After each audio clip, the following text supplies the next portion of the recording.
افغان ځواکونو د طالبانو دوه د وسلو سترې زیرمې نیولې دي. چې دغه زیرمې چیرته نیولې دي، بلخ کې څنګه طالبان په تیښته شول، په دې ویډیو کې را سره وګورئ او چینل سبسکرایب کړئ. لیدونکو السلام علیکم، ستړي مه شئ.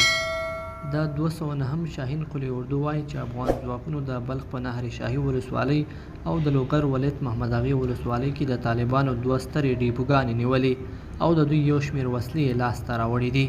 د یادې اردو د خبرپاڼې له مخې افغان ځواکونو تېره ورځ د نهر شاهي ولسوالۍ په لنګر خان خانه کې 21 میله وسلې، 23 چونځیو، داشکا زیکو-1، 2 MM توپ BM-1 او یو شمېر نورې وسلې نیولې دي.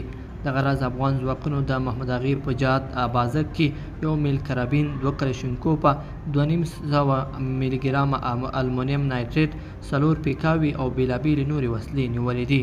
خبرپاڼه کاږي چې افغان ځواکونو 2 تنه د حاجي جمال او حضرت په نوم د یادو ډیپو ساتونکي هم نیولې دي.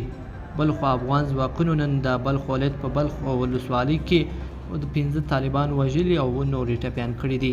د یاد وزارت خبرپاڼه کې راغلي چې افغان ځواکونو د یادو عملیاتو په ترڅ کې د تیپا ولسوالۍ په مرګین سیمه کې طالبان تیښتې ته اړ کړي دي. خبرپاڼه کاږي چې افغان ځواکونو د طالبانو 1 میل وسله، داشکا، 15 کلشینکوفونه، یو هایلوکس موټر لاسته ورغلي او یو شمېر نورې وسلې او مهمات هم له منځه وړي دي. لیدونکو په دې هیله چې دغه مطلب به مو راسره تر پایه پورې لیدلی وي. که مو دغه ویډیو خوښه شوې ویډیو لایک کړئ د سره او چینل هم سبسکرایب کړئ. تر بیا ښه وخت.